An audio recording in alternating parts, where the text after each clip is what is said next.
Some secrets are so dark that even hospitals can't keep them buried. When I was 16, my father's rage left me with 3 cracked ribs and a mother who whispered desperate pleas in my ear while I struggled to breathe. She begged me not to tell anyone what really happened, promising it would never occur again, swearing it was just an accident.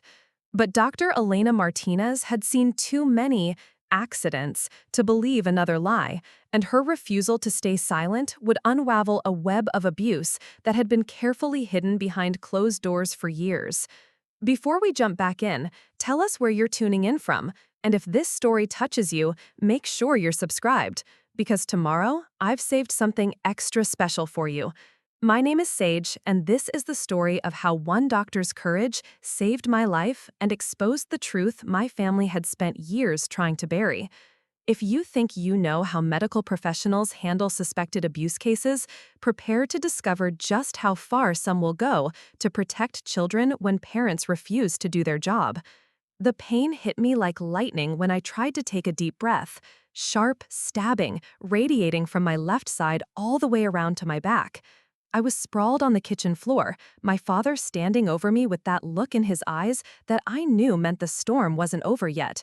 Mom was already rushing toward us, her face a mask of practiced panic that I'd seen too many times before. "Get up, Sage," Dad said, his voice still carrying the edge that had exploded just moments earlier. "Stop being dramatic." But I couldn't get up.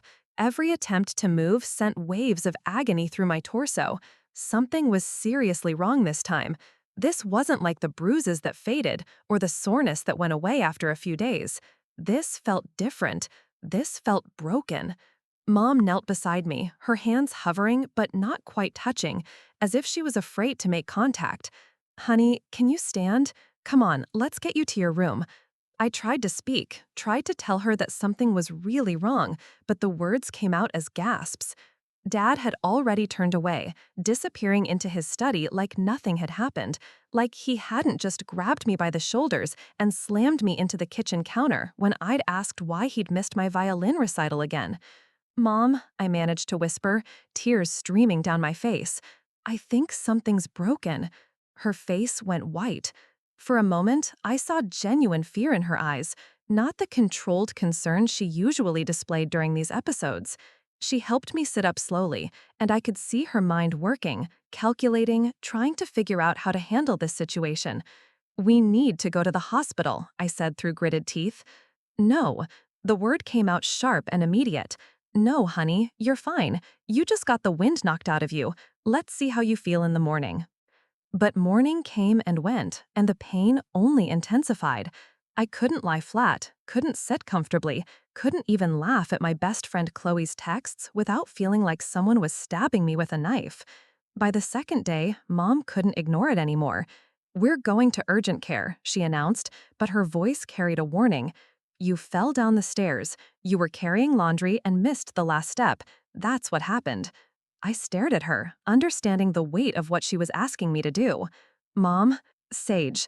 She sat on the edge of my bed, her hands clasped tightly in her lap. "Your father is under a lot of stress at work right now. He's up for a promotion, and if there's any kind of scandal or investigation, it could ruin everything we've worked for. You know how these things can be blown out of proportion." She reached out and brushed my hair back from my face with trembling fingers. "He loves you. We both love you so much. Sometimes adults make mistakes when they're overwhelmed, but that doesn't mean they should lose everything because of one moment of poor judgment."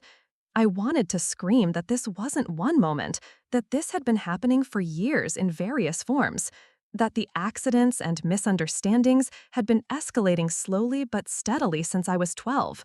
But looking at my mother's pleading eyes, I felt the familiar weight of responsibility settle on my shoulders. "You fell down the stairs," she repeated. "Can you remember that for me?" I nodded, hating myself for it. The urgent care center was busy for a Tuesday afternoon. Mom sat beside me in the waiting room, her leg bouncing nervously while she scrolled through her phone. Every few minutes, she'd lean over and ask how I was feeling, if the pain was getting better, if maybe we should just go home and see how things looked tomorrow. "Sage Montgomery?" a nurse called my name from the doorway. The examination room was small and sterile, with motivational posters about healthy living covering the walls. The nurse, a kind-looking woman in her 50s, helped me onto the examination table and began taking my vital signs. "So, what brings you in today, sweetheart?" Before I could answer, Mom jumped in. "She fell down the stairs yesterday morning. She was carrying a basket of laundry and missed the last step. She's been complaining about pain in her side." The nurse looked at me, waiting for confirmation. I nodded, the lie feeling heavy on my tongue. "On a scale of 1 to 10, how would you rate your pain right now?" 7, I said honestly. "Maybe 8 when I try to move." She made notes on her tablet and explained that the doctor would be in shortly. After she left, Mom moved her chair closer to the examination table. "Remember what we talked about," she whispered. "Stairs, laundry basket, accident." Dr. Elena Martinez entered the room 15 minutes later, and I knew immediately that she was different from other medical professionals we'd encountered over the years. She was probably in her early 40s, with graying hair pulled back in a practical ponytail and sharp, observant eyes that seemed to take in everything at once. "Hello, Sage. I'm Dr. Martinez. I understand you took a tumble down some stairs?" "Yes," I said, avoiding her gaze. "I was carrying laundry and missed the last step." She nodded and began her examination, her hands gentle but thorough as she palpated my ribs. When she pressed on my left side, I couldn't suppress a sharp cry of pain. "That hurts quite a bit, doesn't it?" she said, her voice calm and professional. "I'm going to need to get some x-rays to see what's going on in there." Mom shifted in her chair.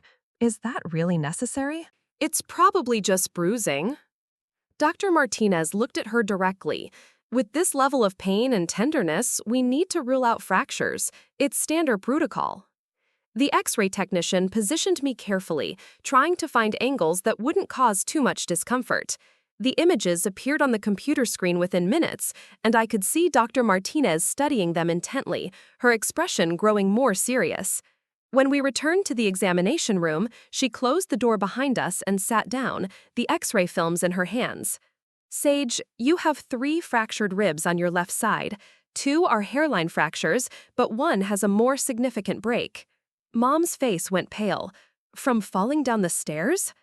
Dr. Martinez's eyes moved between us, and I felt like she was reading something that wasn't being said out loud.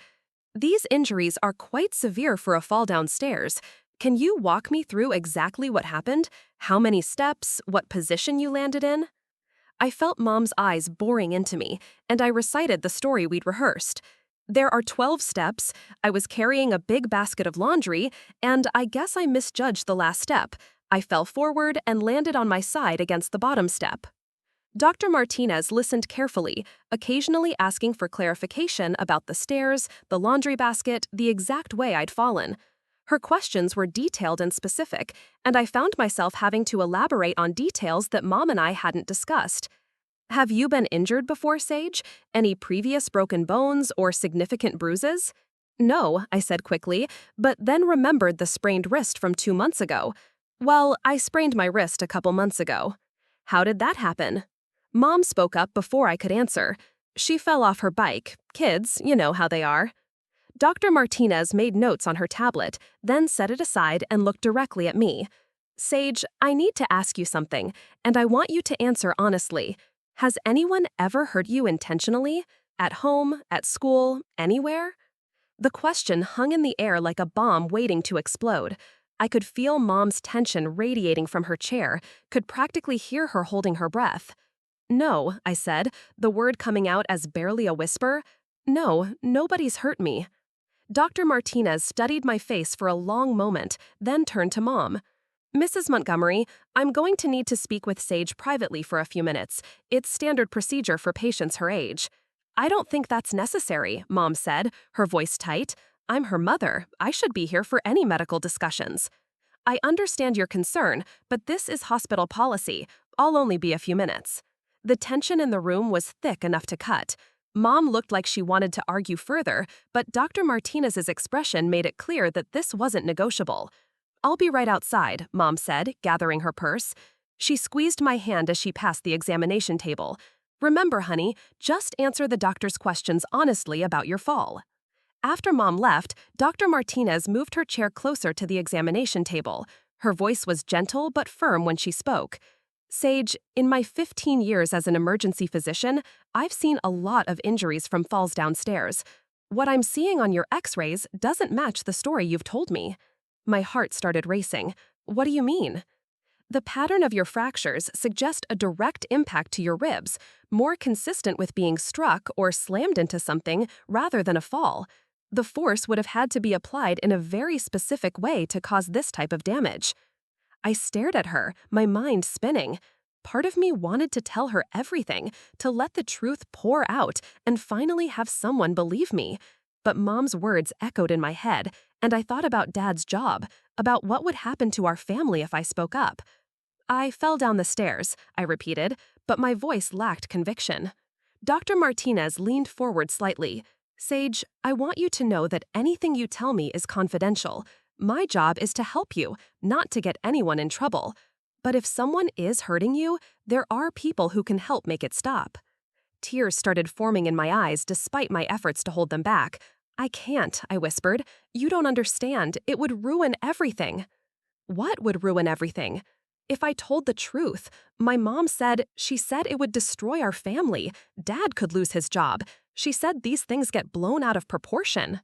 Dr. Martinez was quiet for a moment, and when she spoke again, her voice was very gentle. Sage, protecting adults who hurt children is not a child's responsibility. That's not your job. But what if she's right? What if it makes everything worse? Honey, you have 3 broken ribs. That's not something that happens from normal accidents. And if this has happened before, it will happen again, probably worse next time. She was right, and I knew it. The incidents had been getting more frequent, more intense. Dad's temper had been growing shorter, his reactions more violent. Last month, he'd grabbed my arm so hard, he'd left finger-shaped bruises that I'd had to cover with long sleeves for 2 weeks. I'm scared, I admitted. I know you are, but I'm here to help you, and there are systems in place to protect you. You don't have to face this alone. Before I could respond, there was a sharp knock on the door. Mom's voice came through, tight with barely controlled anxiety. Doctor, we really need to get going. Sage has school tomorrow, and we want to get her home to rest. Dr. Martinez looked at me one more time. Last chance, Sage. Is there anything else you want to tell me about how you got hurt? I thought about Mom sitting outside the door, probably checking her watch and calculating how long this conversation had been going on. I thought about Dad, at home, probably unaware that we were even at the hospital. I thought about the story we'd agreed on, the lie that was supposed to keep our family intact. But then I thought about the pain that had been keeping me awake for 2 nights, about the way Dad's eyes had looked when he'd grabbed me, about the promise Mom had made that this would never happen again, even though she'd made that same promise before. He pushed me, I said, the words coming out in a rush. My dad. We were arguing about my recital, and he got angry and grabbed my shoulders and pushed me into the kitchen counter. The edge of the counter, that's what happened. Dr. Martinez nodded, her expression remaining calm and professional, even though I could see something like relief in her eyes. Thank you for telling me the truth, Sage. I know that wasn't easy. What happens now? Now I'm going to do my job, which is to make sure you're safe. There are people whose job it is to investigate these situations and help families get the support they need. Mom's going to be so angry with me. Your mother's anger is not your responsibility. Your safety is what matters right now. Another knock on the door, more insistent this time. Doctor, please, we really need to go. Dr. Martinez stood up and moved toward the door. Mrs. Montgomery, I need a few more minutes with Sage. Please have a seat in the waiting room.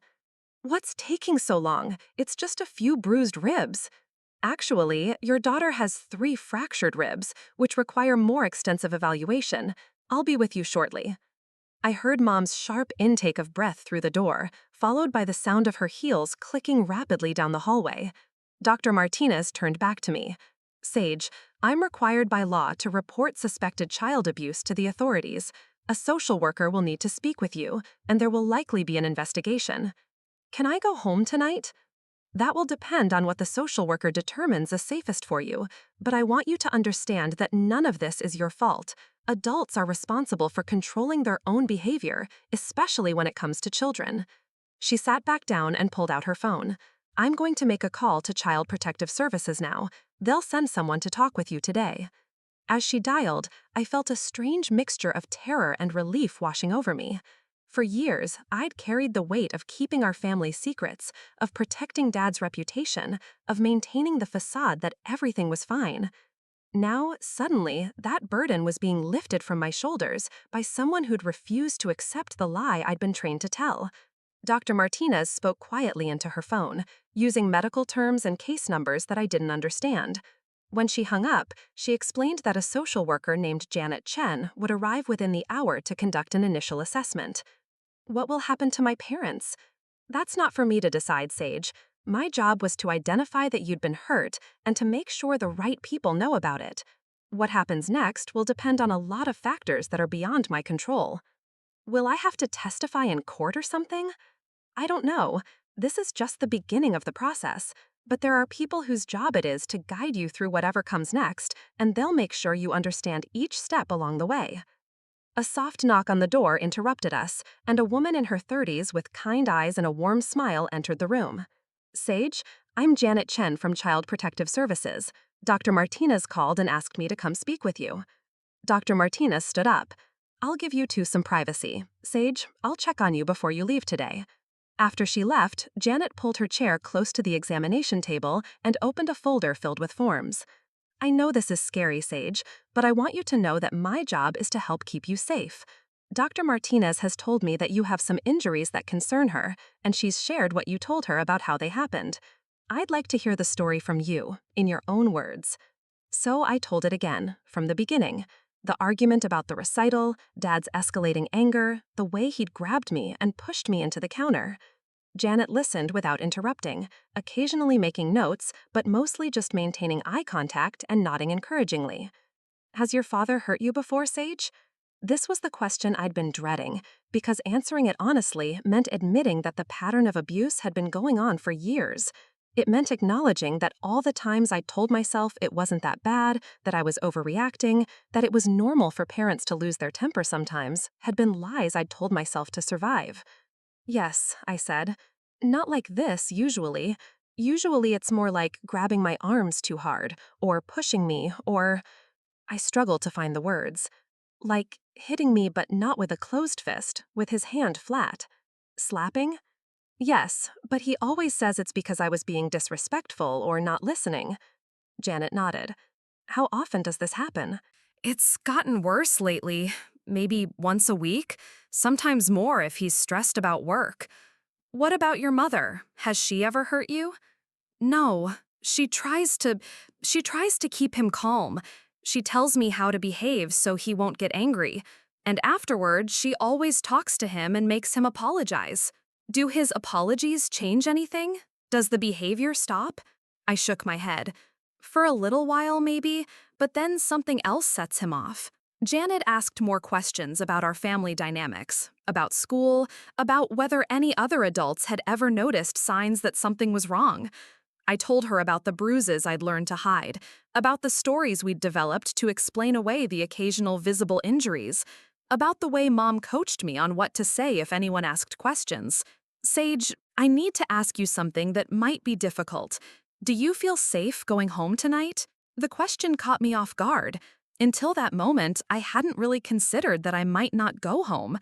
Despite everything, despite the fear and the pain and the constant walking on eggshells, home was still home. I don't know, I said honestly. Mom is going to be really upset that I told the truth. And if Dad finds out, what do you think would happen if your father found out that you'd spoken to us?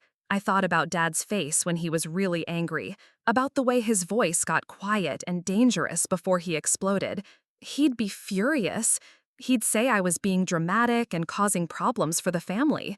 He might hurt me worse than this. Janet nodded and made more notes. I'm going to recommend that you stay somewhere else tonight while we sort this out. Do you have any relatives you could stay with? Grandparents, aunts, or uncles? My grandmother lives about an hour away, Mom's mom. But I don't know if she might not believe me. Or she might tell Mom and Dad where I am. What about friends? Any families you're close with? I thought about Chloe's family. Her parents had always been kind to me, and their house was warm and welcoming in a way that mine never was. Maybe my best friend Chloe's family might let me stay. I'll need to speak with them and explain the situation. In the meantime, I'm going to talk with your mother about what's happening and what the next steps are. Janet gathered her papers and stood up. Sage, I want you to know that you did the right thing by telling the truth. I know it doesn't feel that way right now, but keeping this secret wasn't protecting your family. It was putting you in danger. After she left, I sat alone in the examination room, staring at the motivational posters and trying to process what had just happened. In the span of a few hours, my entire life had been turned upside down. The secret that had defined our family for years was now out in the open, and there was no taking it back. Dr. Martinez returned a little while later with discharge instructions and pain medication for my ribs. She explained that they would heal on their own over the next 6 to 8 weeks, but that I needed to avoid strenuous activity and watch for signs of complications. How are you feeling, Sage? I mean, emotionally, not physically. Scared, I admitted. But also, I don't know, like maybe relieved? I've been carrying this secret for so long, and now someone else knows. Someone believes me. That's a very normal reaction. It takes tremendous courage to speak up about abuse, especially when it's coming from someone who's supposed to protect you. What's going to happen to my parents? I don't know all the details of how these investigations work, but I do know that the goal is usually to help families get better, not to punish people unnecessarily. Your father will likely need to get help for his anger, and your mother will need to understand her role in protecting you. A knock on the door interrupted us, and Janet returned with a police officer I didn't recognize. Sage, this is Officer Williams. He needs to ask you a few questions about what happened, and then we're going to get you settled somewhere safe for tonight. The police interview was more formal than my conversation with Janet, but Officer Williams was gentle and patient as he walked me through the events of the past few days. He took photographs of the bruises on my arms and shoulders that I'd forgotten about, documenting evidence that I didn't even realize I was carrying. "Will you arrest my dad?" I asked when he was finished. "That's not up to me, Sage. The district attorney will review the case and decide whether to file charges. But right now, my job is just to document what happened and make sure you're safe." Janet had spoken with Chloe's parents, who'd agreed to let me stay with them for a few days while the investigation got underway. She'd also spoken with my mother, who was apparently waiting in the parking lot and wanted to talk to me before I left. "Do I have to talk to her?" "No," Janet said firmly. "You don't have to do anything that makes you uncomfortable. But she is your mother, and she's very upset. If you want to see her, I can be there with you." I thought about Mom sitting in the car, probably crying and trying to fix this situation. Despite everything, despite the years of being asked to keep dangerous secrets, I still loved her. She wasn't the one who'd hurt me physically, even if she'd enabled it to continue. "Okay," I said. Preparing and narrating this story took us a lot of time, so if you are enjoying it, subscribe to our channel. It means a lot to us. Now back to the story. But can Dr. Martinez stay too? The conversation with Mom took place in a small conference room near the hospital's main entrance. She looked smaller somehow, deflated, like all the carefully constructed defenses she'd built around our family had crumbled in the span of a few hours. "Sage," she said, her voice breaking on my name. "Honey, I'm so sorry. I never wanted it to go this far." "Mom, I thought I could handle it. I thought I could keep him calm, keep you safe. I never thought he'd actually break your ribs." Janet leaned forward. "Mrs. Montgomery, you understand that your daughter has been living in fear in your home, don't you?" Mom nodded, tears streaming down her face. I know I failed her. I was just so afraid of what would happen if anyone found out. His job, our house, everything we've built." "Your daughter's safety is more important than your husband's job," Dr. Martinez said quietly. "Children shouldn't have to hide bruises or make up stories about their injuries to protect their parents." "I know that now. I see that now. But at the time, it felt like if I could just manage the situation better, keep things calm, it would stop." I looked at my mother, this woman who'd spent years teaching me to minimize and excuse and lie about the violence in our home, and I felt a complex mixture of anger and pity. She'd been protecting the wrong person, prioritizing the wrong things, but I could see in her eyes that she finally understood the cost of those choices. "What happens now?" she asked. Janet explained the next steps of the investigation, the safety plan that would need to be put in place before I could return home, the counseling and anger management that would be required. She also explained that Dad would need to leave the house temporarily and that any future contact with me would need to be supervised. "He's going to be so angry," Mom said quietly. "His anger is his responsibility to manage," Dr. Martinez replied, "not yours, and certainly not Sage's." When it was time to leave with Chloe's family, Mom hugged me gently, mindful of my injured ribs. "I'm going to fix this, baby. I'm going to do better, I promise." I wanted to believe her, but I'd heard promises before. What felt different this time was that the promise wasn't just between us anymore. There were other adults involved now, people whose job it was to make sure that promises about my safety were actually kept. As Chloe's parents drove me to their house, I stared out the window at the familiar streets of my neighborhood and realized that everything had changed. The secrets that had shaped my life for so long were now in the open, exposed to the light of scrutiny and intervention. Dr. Martinez had refused to stay silent, and that refusal had set in motion a chain of events that couldn't be undone. For the first time in years, I felt like I wasn't carrying the burden of my family's dysfunction alone. There were trained professionals whose job it was to help navigate this crisis, and for once, protecting me was someone else's priority. That night, lying in Chloe's guest room with my ribs aching and my mind racing, I thought about Dr. Martinez's words about courage. I hadn't felt brave when I'd finally told the truth. I'd felt terrified and guilty and like I was betraying my family. But maybe courage wasn't about feeling brave. Maybe it was about speaking up, even when you were scared, about trusting that the truth was more important than maintaining a comfortable lie. Tomorrow would bring more questions, more difficult conversations, more uncertainty about what my life would look like going forward. But tonight, for the first time in years, I fell asleep knowing that my safety was someone else's responsibility too. And that knowledge, as fragile and new as it was, felt like the beginning of something that might eventually become healing. The first thing I noticed about Chloe's house was how quiet it was. Not the tense, walking on eggshells quiet that I was used to, but a peaceful, comfortable silence where people could move around without calculating whether each footstep might trigger an explosion. Mrs. Chen had set up a small cot in Chloe's room, and as I lay there, listening to my best friend's steady breathing, I realized I couldn't remember the last time I'd felt truly safe in a bedroom. Chloe's parents, David and Maria Santos, had been incredibly understanding when Janet Chen had called to explain the situation. They'd asked no probing questions, made no judgments, simply opened their home and treated me like I belonged there.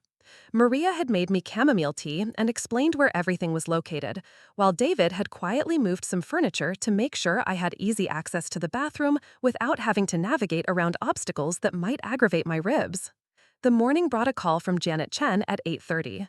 She needed to conduct a more thorough interview, and she wanted to do it somewhere I felt comfortable. Maria handed me the phone and gestured toward the back porch, giving me privacy while staying close enough that I felt supported. "How are you feeling today, Sage?"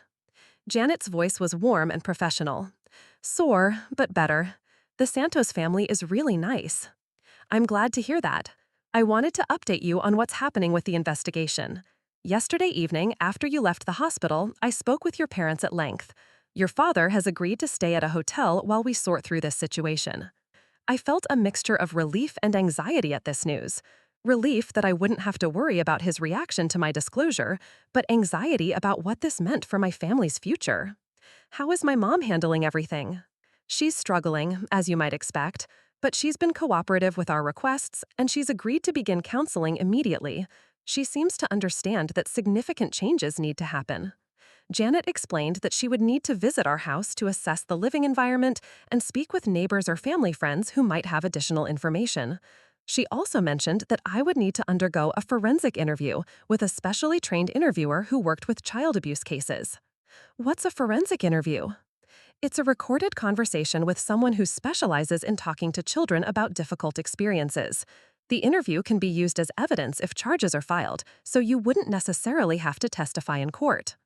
The thought of having to recount the details of my father's abuse to yet another stranger felt overwhelming, but Janet assured me that the interviewer was skilled at making the process as comfortable as possible. When would this happen? Probably within the next few days. I'll coordinate with the Santos family to make sure you have transportation and support. After hanging up, I found Chloe in the kitchen making breakfast. She'd been uncharacteristically quiet since I'd arrived, clearly uncertain about how to navigate this new dynamic in our friendship. You can ask me about it, I said, settling carefully onto one of the bar stools. I know this is weird. Chloe paused in her pancake flipping. I just, I had no idea, Sage. I mean, I knew your dad was kind of strict and had a temper, but I never thought. I got really good at hiding it, and it wasn't always this bad. It kind of escalated gradually. The bruises on your arms last month. You said you fell off your bike. I nodded. He grabbed me during an argument about my curfew. Left finger marks. Chloe set down the spatula and turned to face me fully. I should have known. I should have asked more questions. Chloe, this isn't your fault. I lied to you because I was protecting my family's secret. You couldn't have known. But I'm your best friend. I should have sensed something. Maria Santos appeared in the kitchen doorway, having obviously overheard our conversation. Girls, adults who abuse children are very skilled at maintaining their public image and teaching their families to keep secrets. It's not anyone's fault when those secrets are well kept. She poured herself a cup of coffee and sat down across from us. Sage, has anyone explained to you what the investigation process typically looks like? I shook my head, grateful for her straightforward approach to the topic. Well, from what I understand from my work as a school counselor, Child Protective Services will need to interview several people who know your family. They'll talk to your teachers, maybe some neighbors, family friends, anyone who might have observed concerning behavior. Will they talk to people at Dad's work? Possibly, if it's relevant to the case, but their primary focus will be on gathering information about your home environment and your safety. The doorbell rang, interrupting our conversation. Through the front window, I could see a police car parked in the driveway. Maria went to answer the door, returning with Officer Williams from the hospital. Good morning, Sage. I hope you're feeling a bit better today. A little, thank you. I have some follow-up questions for you, and I also wanted to let you know about some developments in your case. He sat down at the kitchen table and pulled out a small notebook. First, I need to ask you about any documentation you might have of previous incidents.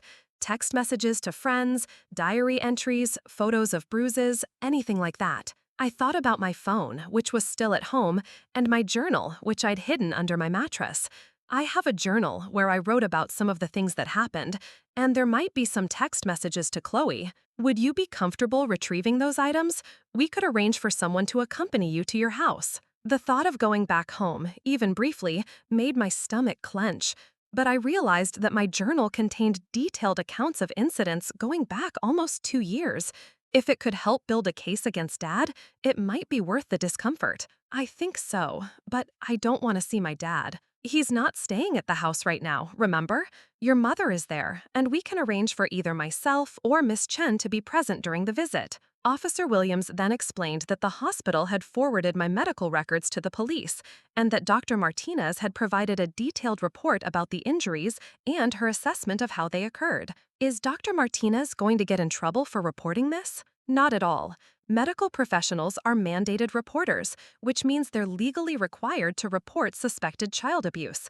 Dr. Martinez did exactly what she was supposed to do. He also mentioned that the district attorney's office was reviewing the case to determine whether criminal charges would be filed against my father. What kind of charges? That would depend on several factors, but likely charges related to child abuse or assault.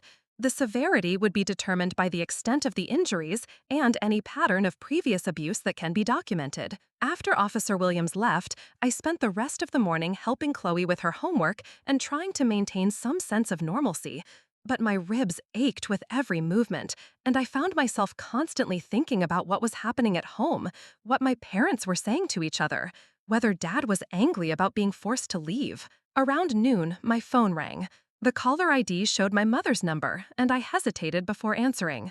Sage, honey, how are you feeling today? Okay, I guess. Still sore. I've been thinking about you all morning. I wanted to apologize for putting you in the position of having to keep secrets. That wasn't fair to you.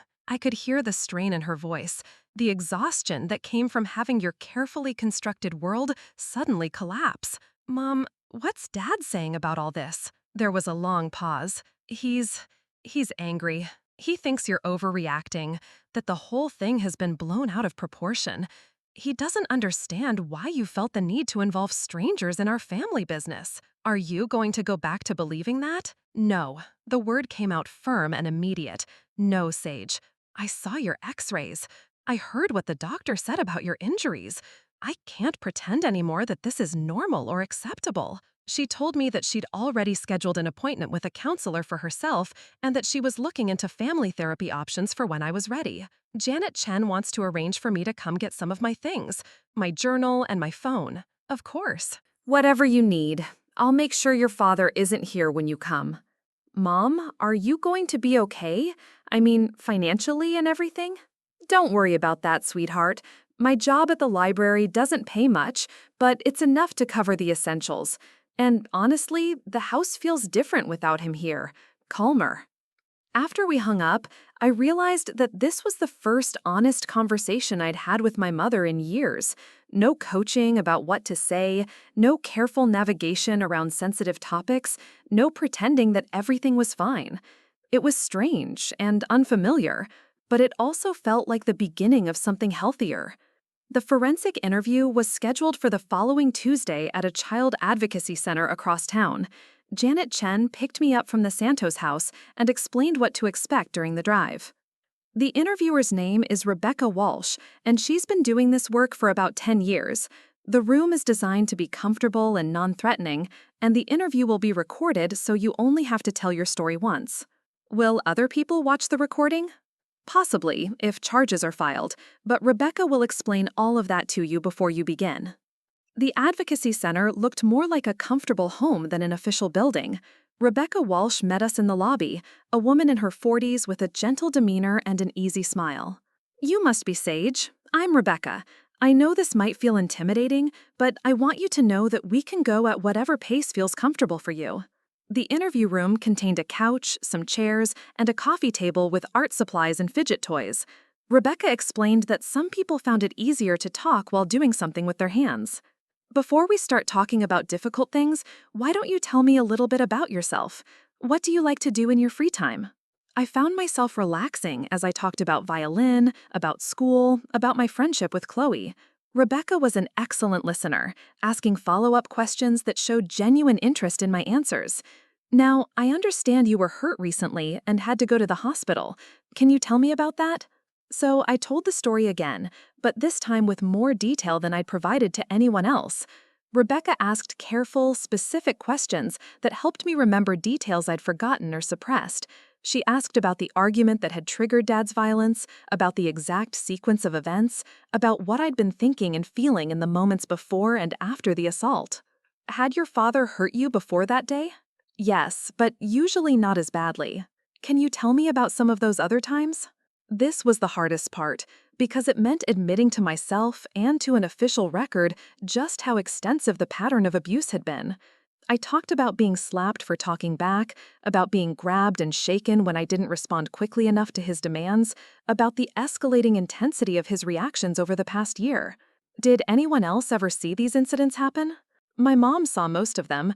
Sometimes she would try to intervene, but usually she would just talk to me afterward about how to avoid making him angry. What would she say during those conversations? That Dad was under a lot of stress, that I needed to be more careful about not provoking him, that I should apologize, even if I didn't think I'd done anything wrong. Rebecca asked about school, about whether any teachers or counselors had ever expressed concern about my behavior or appearance. I realized that I'd become very skilled at maintaining a normal facade outside of my home, never allowing my grades to slip or my extracurricular activities to suffer in ways that might draw attention. You've done an amazing job of coping with a very difficult situation, Sage, but I want you to understand that none of this was your fault, and that children should never have to manage their parents' emotions or behavior. The interview lasted about 2 hours, and by the end, I felt emotionally drained, but also strangely relieved. For the first time, I'd told the complete truth about my home life to someone whose job it was to document and address these kinds of situations. What happens with the recording now? It will be reviewed by the investigating officers and potentially by prosecutors if criminal charges are filed. But the most important thing is that your story is now officially on record, which helps protect you and ensures that appropriate interventions can be put in place. On the drive back to the Santos house, Janet Chen updated me on other developments in the case. She'd completed her assessment of our family home and had found it to be otherwise appropriate, with no signs of neglect or other safety concerns. She'd also interviewed several of my teachers and my violin instructor, all of whom had described me as a well-behaved, high-achieving student with no obvious signs of distress. That's actually pretty common in abuse cases, Janet explained. Children often compensate for chaos at home by excelling in other areas of their lives. She'd also spoken with our next-door neighbor, Mrs. Rodriguez, who had reported hearing occasional shouting from our house, but had assumed it was normal family disagreements. Did she ever hear anything that made her think someone was being hurt? She mentioned one incident about 6 months ago when she heard what sounded like furniture being moved around violently, followed by you crying, but she said she didn't know whether she should get involved. This reminded me of the night Dad had pushed me into my bedroom dresser during an argument about my report card. I'd hit it hard enough to knock over the mirror and several picture frames, and I'd been crying both from pain and from the shock of his escalating aggression. I remember that night. I had bruises on my back for 2 weeks. Did you tell anyone about those bruises? I told Mom my back hurt, but I didn't explain how it happened. She gave me some ibuprofen and said I'd probably slept wrong. Janet made notes as we talked, building a comprehensive picture of how the abuse had been systematically hidden and minimized over time. The visit to retrieve my belongings was scheduled for Thursday afternoon. Officer Williams met us at the house, where Mom was waiting on the front porch, looking smaller and more fragile than I'd ever seen her. "Hi, baby," she said, giving me a careful hug. "How are your ribs feeling?" "Better, still sore when I move wrong." Inside, the house felt different somehow. Without Dad's presence, the atmosphere was less charged, less dangerous, but it also felt hollow, like a stage set after the actors had left. My room looked exactly as I'd left it, with homework scattered on my desk and clothes draped over my chair. I found my journal under the mattress where I'd hidden it, its worn cover concealing months of carefully documented incidents. Officer Williams waited respectfully in the hallway while I gathered my things. In addition to the journal and my phone, I packed some additional clothes and personal items that I might need during an extended stay with the Santos family. "Sage," Mom said as I was preparing to leave, "I want you to know that I've filed for legal separation from your father. I've also changed the locks on the house." I looked at her in surprise. "Really? I've been thinking about what Dr. Martinez said, about my job being to protect you. I realize now that I've been protecting the wrong person. What did Dad say when you told him?" "He was angry, of course. He accused me of overreacting, of destroying our family over one incident. But Sage, it wasn't one incident. It was years of incidents that I chose to ignore or minimize." She walked with me to the car, where Janet Chen was waiting. "I know I have a lot of work to do to rebuild your trust. I know I failed you in the most fundamental way a mother can fail her child, but I want you to know that I'm committed to doing better." Back at the Santos house, I spent the evening reading through my journal entries with a mixture of sadness and validation. I documented not just the physical incidents, but also the emotional manipulation, the gaslighting, the constant atmosphere of tension that had defined our household. One entry from 6 months earlier particularly stood out. "Dad got angry because I left my music books on the piano bench instead of putting them away immediately after practice. He grabbed my wrist and twisted it while lecturing me about respect and responsibility. When I said it hurt, he said I was being dramatic and that if I wanted something to really hurt about, he could provide it." Mom heard the whole thing, but later told me that I should have just put the books away like he asked. Reading my own words, I could see the pattern that Dr. Martinez and Janet Chen had identified: the escalating violence, the normalization of abuse, the systematic undermining of my reality by both parents in different ways. David Santos found me on the back porch, journal in my lap, staring out at their garden. "Heavy reading?" he asked gently. "Just trying to make sense of everything. I wrote all this stuff down, but reading it now, it's like reading about someone else's life." Trauma can do that. It can make your own experiences feel unreal or disconnected. David was a high school psychology teacher, and his understanding of trauma responses had been invaluable during my stay with their family. Do you think I'm going to be okay? Like, long term? I think you're one of the strongest people I've ever met, Sage. What you've survived and the courage you showed in speaking up tells me that you have the resilience to heal from this. But what if I end up like my mom? What if I don't recognize abuse in my own relationships because this is what feels normal to me? The fact that you're asking that question tells me you're already thinking critically about these patterns. Healing isn't automatic, but awareness is the first step. On Friday morning, Janet Chen called with significant news.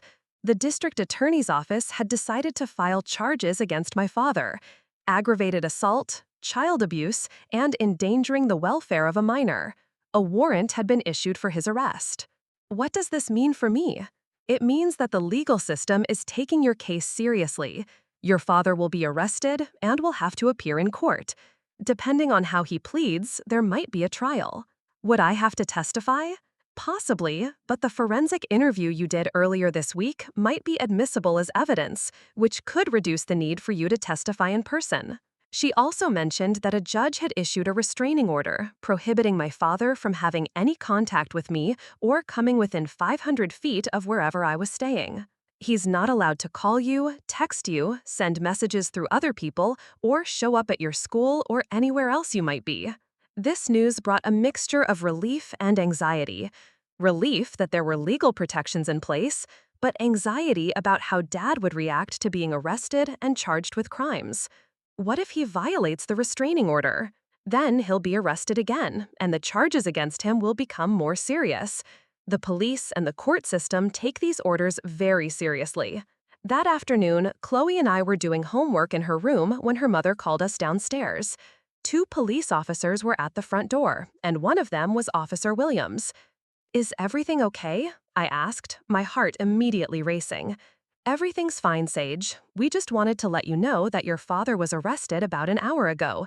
He's currently being processed and will appear before a judge tomorrow for arraignment." How did he react to being arrested? Officer Williams exchanged a glance with his partner. He was not cooperative. He insisted that this was all a misunderstanding and that you were lying about what happened. But the evidence speaks for itself. Will he be able to get out of jail? The judge will set bail tomorrow, and it's possible that he'll be released pending trial. But the restraining order will remain in effect regardless of whether he's in custody or not. After the officers left, I found myself feeling unexpectedly emotional. Despite everything he'd done, despite the fear and pain he'd caused, there was still a part of me that felt sad about my father being arrested. The finality of it, the public nature of the charges, made it impossible to maintain any illusion that our family might somehow return to normal. Maria Santos found me crying in the guest bathroom and sat with me while I processed these complicated feelings. "It's okay to feel sad about this, Sage. He's still your father, and it's natural to grieve the loss of the relationship you wished you could have had with him. I feel guilty for being relieved that he was arrested.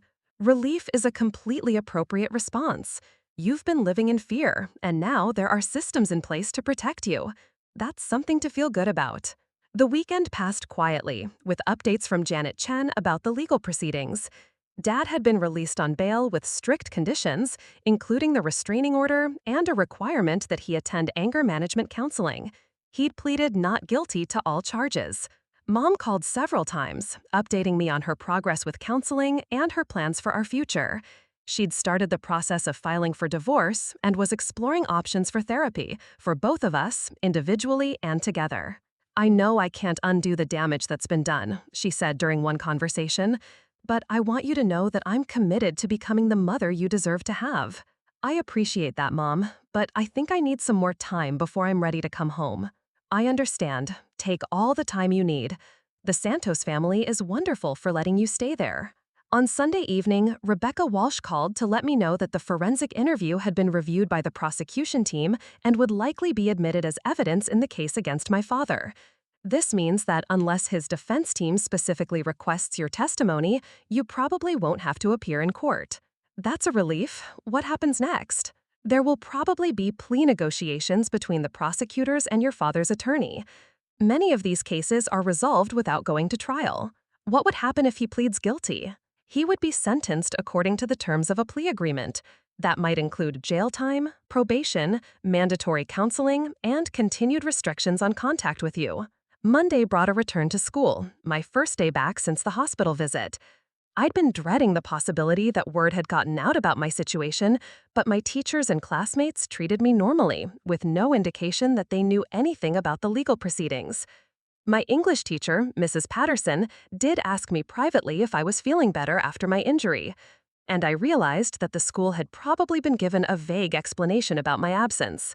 Much better, thank you. Still a little sore, but improving. I'm glad to hear that. If you need any accommodations for your assignments because of your injury, please let me know. At lunch, Chloe and I sat in our usual spot, and she updated me on the gossip and drama I'd missed during my absence.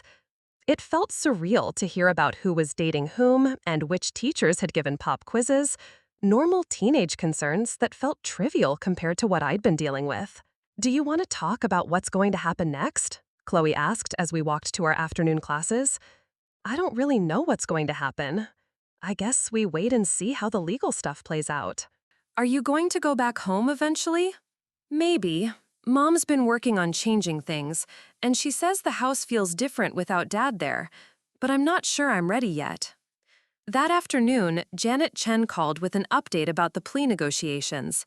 My father's attorney had approached the prosecutor about a possible plea agreement that would involve him pleading guilty to a reduced charge in exchange for a lighter sentence. What kind of sentence are they talking about? Probably probation instead of jail time, but with mandatory anger management counseling, community service, and a long-term restraining order.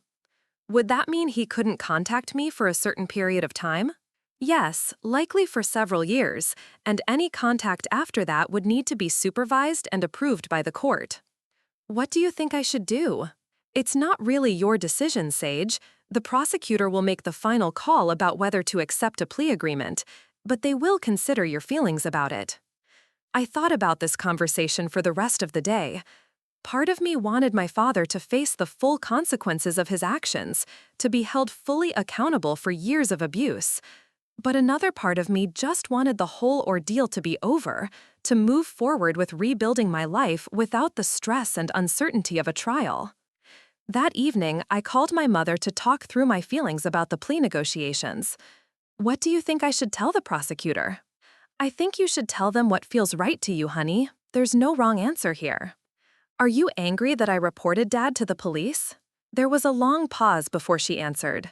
"No, Sage. I'm angry that you had to report him. I'm angry that I failed to protect you in a way that made that necessary. But I'm not angry that you spoke up." "Do you think he'll actually change if he goes to counseling?" "I don't know. I hope so, for his sake and for ours. But whether he changes or not, you deserve to be safe, and that's not negotiable anymore." Tuesday brought news that my father had accepted the plea agreement. He would plead guilty to a reduced charge of simple assault, receive 2 years of probation, complete 100 hours of community service, attend anger management counseling for 1 year, and abide by a restraining order prohibiting contact with me for 3 years. "How do you feel about this outcome?" Janet Chen asked during our phone conversation. "Relieved, I think. It means I don't have to worry about a trial or testifying." "And how do you feel about the possibility of having contact with your father again in 3 years?" "I don't know. A lot can change in 3 years.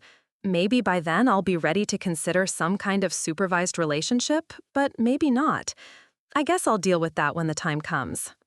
She also mentioned that the court had ordered family therapy for my mother and me, both individually and together, as part of the reunification process. "When would that start?" "Whenever you feel ready. There's no rush, and you can continue staying with the Santos family as long as you need to."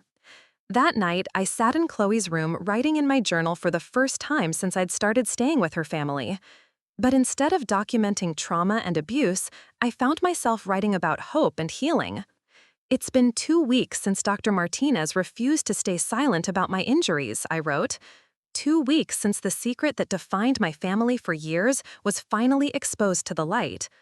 I still don't know exactly what my life is going to look like going forward, but for the first time in years, I feel like I have some control over my own story. I thought about Dr. Martinez, about her careful questions, and her refusal to accept the lie I'd been trained to tell. Her medical oath had compelled her to prioritize my safety over my family's reputation, and that decision had set in motion a series of events that had ultimately freed me from a dangerous situation.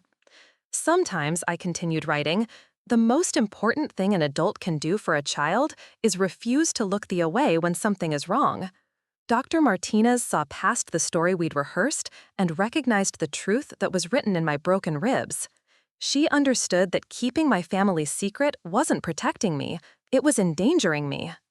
The next few weeks would bring more counseling sessions, more legal proceedings, and difficult conversations about the future. But that night, writing in my journal while Chloe slept peacefully in the next bed, I felt something I hadn't experienced in years: the certainty that I was safe, that my voice mattered, and that the truth, however painful, was more powerful than the lies that had kept me trapped for so long. 6 months after Dr. Martinez first saw through our carefully constructed lies, I found myself sitting in a courthouse waiting room, no longer the frightened 16-year-old who had whispered secrets while struggling to breathe. The final hearing for my father's sentencing was scheduled for that morning, and while I wasn't required to attend, I had chosen to be there. Janet Chen sat beside me, offering quiet support as we waited for the proceedings to begin. My father's guilty plea had been officially entered 3 months earlier, but today the judge would formalize his sentence and establish the terms of his probation. I had written a victim impact statement that would be read aloud, even though I had decided not to deliver it myself. "Are you nervous?" Janet asked, noticing my fidgeting hands. "A little, but mostly I just want it to be over. I want to be able to move forward without this hanging over me." Through the glass doors of the courtroom, I could see my father sitting at the defendant's table with his attorney. He looked older somehow, diminished by the weight of his actions and their consequences. My mother sat in the gallery, having attended every hearing as part of her own journey toward accountability and healing. When the proceedings began, I listened as the prosecutor read my victim impact statement aloud. I had spent weeks crafting those words, trying to capture not just the physical pain of broken ribs, but the years of emotional damage that had preceded that final violent incident. The defendant's actions caused me to live in constant fear in what should have been the safest place in my life, the prosecutor read. His violence taught me to minimize my own needs, to accept unacceptable behavior, and to believe that my safety was less important than maintaining family secrets. The physical injuries healed within weeks, but the psychological impact will require years of work to overcome. I had also written about Dr. Martinez and the other adults who had refused to accept our lies. When medical professionals, social workers, and law enforcement officers did their jobs properly, they gave me something I had never experienced before: the knowledge that my safety mattered to people outside my family. They showed me that there were systems in place to protect children, even when their own parents failed to do so. The judge spoke directly to my father before imposing the sentence. "Mr. Montgomery, your actions toward your daughter represent a fundamental failure of the most basic parental duty, which is to protect and nurture your child. The court recognizes that you have accepted responsibility for your actions by entering a guilty plea, but the severity of your daughter's injuries and the pattern of abuse that preceded them cannot be overlooked."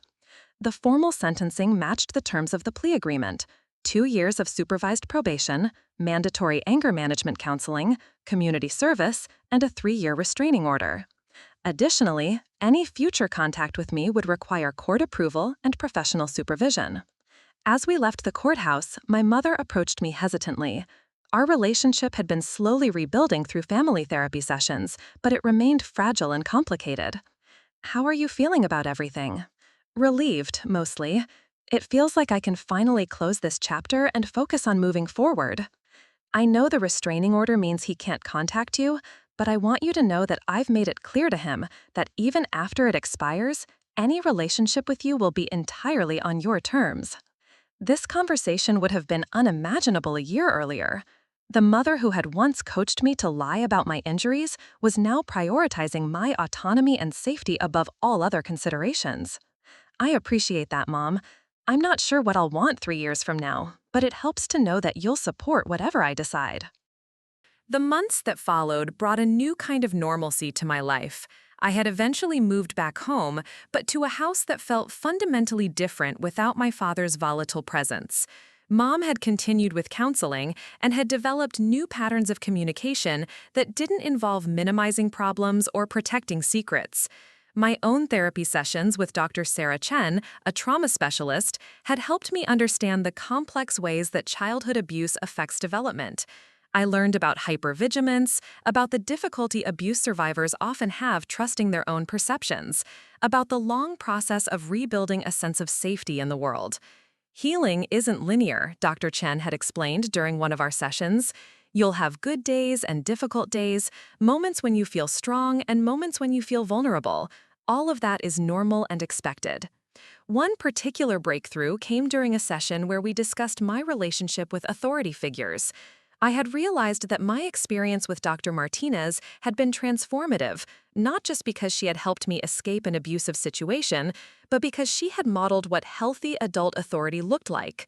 She had power over the situation, but she used it to protect me rather than to control or manipulate me, I told Dr. Chen. She asked questions that helped me tell the truth instead of questions designed to get me to say what she wanted to hear. That's a profound insight, Sage. Many abuse survivors struggle to distinguish between protective authority and controlling authority. Understanding that difference is crucial for building healthy relationships going forward. My junior year of high school brought new challenges and opportunities. I had maintained my academic performance throughout the legal proceedings, and my teachers had been supportive without being intrusive. Mrs. Patterson, my English teacher, had encouraged me to channel my experiences into writing, suggesting that I consider submitting some of my work to national essay contests. Your perspective on resilience and truth-telling could be valuable to other young people who might be facing similar situations, she said, after reading an essay I had written about the importance of mandatory reporting laws.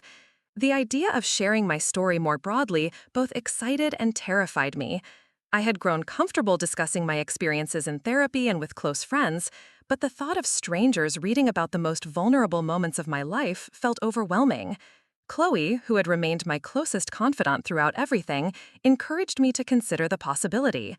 Think about how much it would have meant to you a year ago to read something written by someone who had been through what you were going through, she said. You could be that person for someone else. During my senior year, I decided to write a comprehensive account of my experience for a national youth advocacy organization's essay contest. The theme was When Adults Do Their Jobs Right, and I focused on the role that Dr. Martinez, Janet Chen, Officer Williams, and other professionals had played in my rescue and recovery. Child protection systems only work when the adults within them prioritize children's safety over adult comfort, I wrote.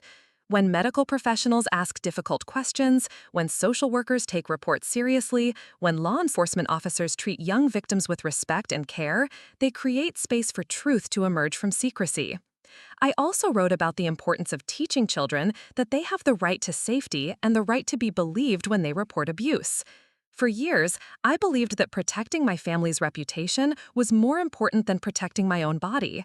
It took multiple caring adults to help me understand that children should never be responsible for managing their parents' emotions or covering up their parents' crimes.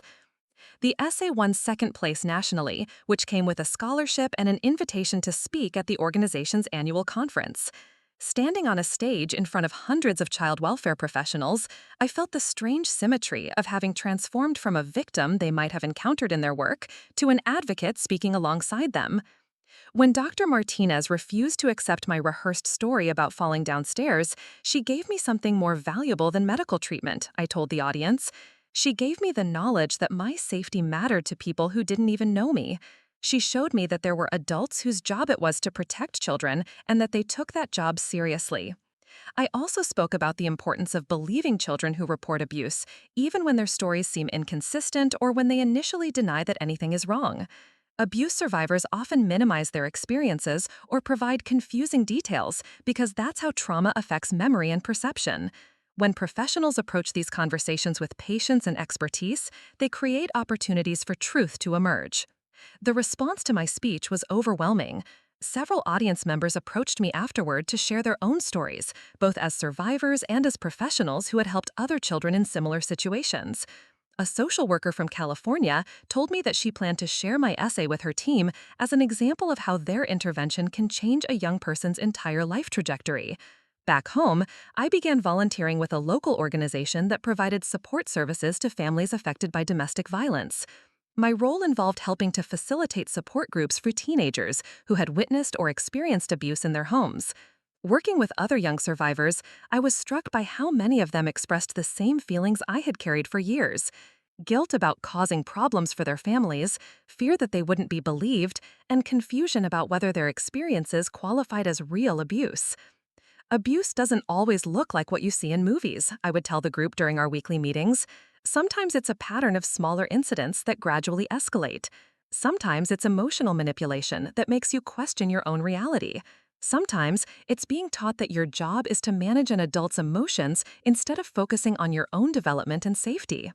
One of the group members, a 15-year-old named Marcus, had been struggling with similar feelings of family loyalty that I remembered so well. His stepfather's verbal abuse and occasional physical violence had been explained away as stress from unemployment, and Marcus felt responsible for keeping the family together by not reporting the abuse. "But what if it makes everything worse?" he asked during one session. "What if my mom can't pay the bills without him? What if my little sister has to change schools?" I recognized his questions as nearly identical to the ones I had asked myself for years. "Marcus, I understand feeling responsible for your family's stability, but children aren't supposed to sacrifice their safety to solve adult problems. Adults are supposed to solve their problems in ways that keep children safe." "But how do I know if it's bad enough to report? Like, he's never broken my bones or anything." Abuse doesn't have to cause broken bones to be serious and harmful.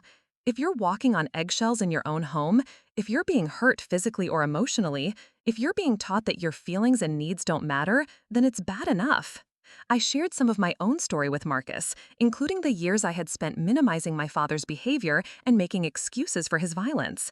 I told myself that other kids had it worse, that my dad's violence wasn't that bad because he didn't use weapons or cause really serious injuries. But abuse is abuse, regardless of how it compares to someone else's experience. Over time, Marcus began to open up more about his home situation, and eventually he felt ready to speak with a school counselor about his stepfather's behavior. Watching him move through that process of disclosure and intervention reminded me of my own journey and reinforced my commitment to advocacy work. During my freshman year of college, I decided to major in social work with a focus on child protection. The decision felt like a natural extension of the advocacy work I had been doing, and I was excited about the possibility of becoming one of the professionals who could help other children in crisis. My professors were impressed with the practical experience I brought to classroom discussions about trauma, family dynamics, and intervention strategies. In my social policy class, I wrote a research paper about the effectiveness of mandatory reporting laws, using my own case as a starting point for examining how these policies work in practice. Mandatory reporting laws are only as effective as the training and support provided to the professionals responsible for implementing them, I argued in the paper. Medical professionals, teachers, and other mandated reporters need ongoing education about recognizing signs of abuse, conducting sensitive interviews with children, and navigating the complex emotions that disclosure can trigger. I also spent a semester interning with Child Protective Services, shadowing caseworkers as they conducted investigations and safety assessments. The work was challenging and emotionally demanding, but it reinforced my belief that these systems, while imperfect, provided crucial protection for vulnerable children. During one ride-along with a caseworker named Tom Rodriguez, we responded to a report about a 10-year-old boy whose teacher had noticed suspicious bruises. The child, David, initially denied that anyone had hurt him and insisted that his injuries were from playing outside. "This reminds me of myself at that age," I told Tom as we drove away from the school after our initial interview with David. "I was so well trained to protect my family's secrets that I would have denied abuse even if I was actively bleeding." "What do you think changed your mind? What made you finally tell the truth?" I thought about Dr. Martinez's careful questions, her refusal to accept easy answers, her clear communication that my safety was her priority. I think it was having an adult who was more committed to protecting me than to avoiding conflict with my parents. She made it clear that telling the truth wouldn't get me in trouble and that she had the power to actually help me rather than just collecting information. Tom nodded thoughtfully. "That's something we emphasize in training. Children need to know that disclosure will lead to protection, not punishment." Over the following weeks, Tom and I worked with David and his family, eventually uncovering a pattern of physical abuse by his father that had been carefully hidden from outside observers. David's disclosure came gradually, over multiple conversations, as he began to trust that the adults around him were genuinely committed to his safety. Watching David's case unfold reminded me of the ripple effects that occur when child protection systems work properly. Not only was David removed from an unsafe situation, but his younger sister was also protected from potential future abuse, and his father was connected with counseling services that might help him develop healthier parenting strategies. One intervention can change the trajectory of an entire family, Tom observed as we completed the case documentation. David's children will grow up in a different kind of family because someone cared enough to ask difficult questions. As I approached graduation from college, I received an unexpected phone call from Dr. Martinez. She had heard about my academic work and advocacy through a mutual colleague, and she wanted to invite me to speak at a medical conference about recognizing and responding to child abuse. Your perspective as a survivor who has moved into professional advocacy work could be incredibly valuable for medical professionals who are learning to navigate these situations, she explained. Meeting Dr. Martinez again after several years felt surreal. She looked exactly as I remembered her, with the same sharp, observant eyes and calm demeanor that had seen through my carefully rehearsed lies. "I've followed your advocacy work over the years," she told me as we prepared for the conference presentation. "I'm proud of how you've transformed your experience into a force for protecting other children." "I don't think I ever properly thanked you," I said, "for refusing to accept our story, for doing your job even when it was uncomfortable, for prioritizing my safety over my family's reputation." "You don't need to thank me for doing what I was trained and required to do, Sage, but I will say that seeing how you've channeled your experience into helping others validates why those reporting requirements exist in the first place." During our presentation, Dr. Martinez talked about the medical indicators that had raised her suspicions about my injuries, while I discussed the psychological and emotional factors that had initially prevented me from disclosing the abuse. We emphasized the importance of creating safe spaces for disclosure and the need for medical professionals to trust their instincts when something doesn't add up. Children who are being abused have often been coached extensively about what to say if anyone asks questions, I told the audience of doctors and nurses. They may have been threatened with consequences if they tell the truth, or they may genuinely believe that disclosure will make their situation worse. This means that initial denials don't necessarily mean that abuse isn't occurring. I also spoke about the long-term impact of having a medical professional take their concerns seriously.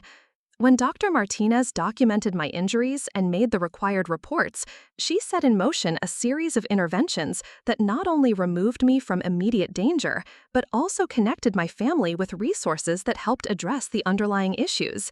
That single moment of professional courage changed the entire trajectory of my life. After the conference, several attendees approached me with questions about their own cases and concerns.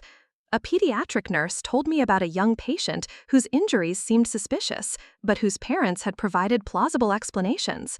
A family doctor shared his uncertainty about when to report suspected abuse versus when to continue monitoring a situation. "Trust your professional instincts," I advised them. "If something feels wrong, it probably is.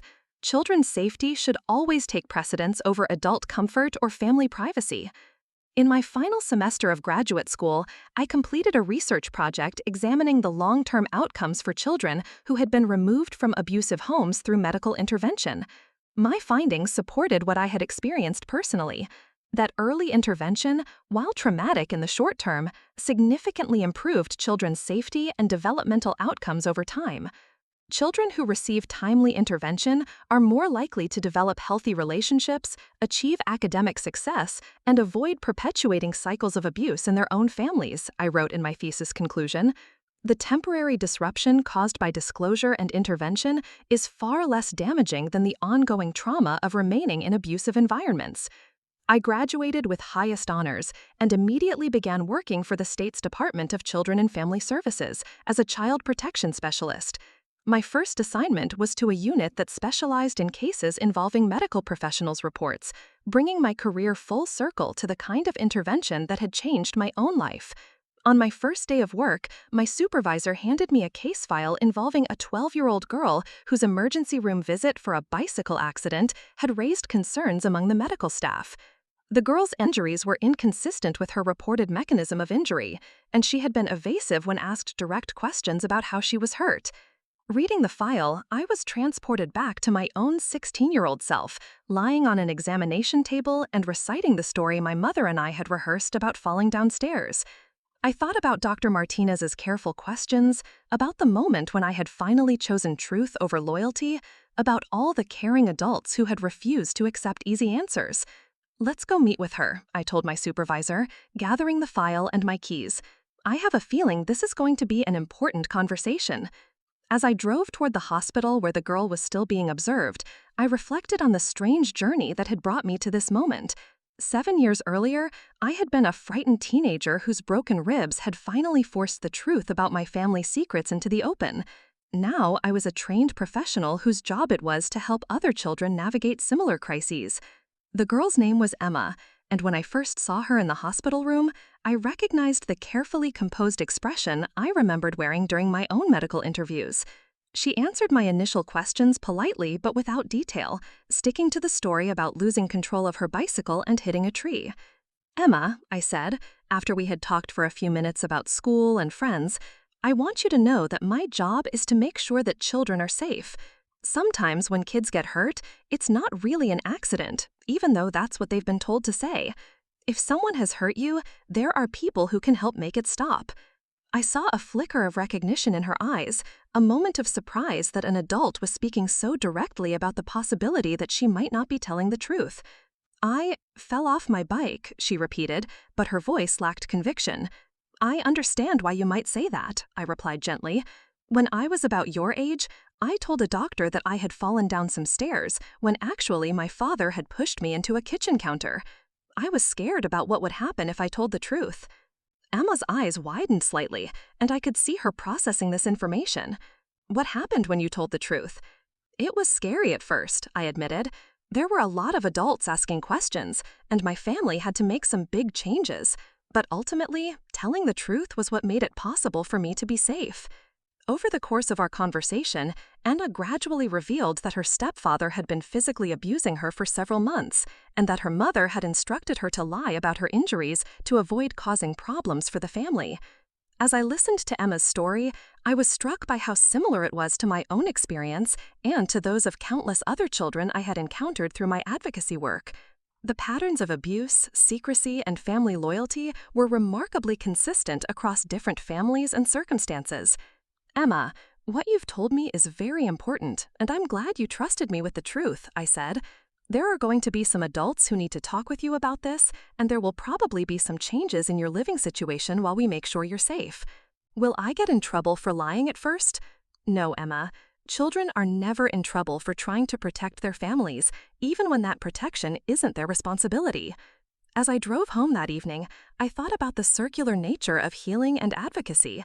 Emma's disclosure would set in motion the same kind of intervention that had once rescued me from my own dangerous situation. The professionals who would investigate her case and ensure her safety were part of the same system that had once protected me. But perhaps most importantly, Emma now knew what I had learned years earlier, that there were adults whose job it was to prioritize children's safety, that telling the truth about abuse could lead to protection rather than punishment, and that no child should have to carry the burden of family secrets that put them in danger. Later that night, I updated my journal, a practice I had maintained since my teenage years.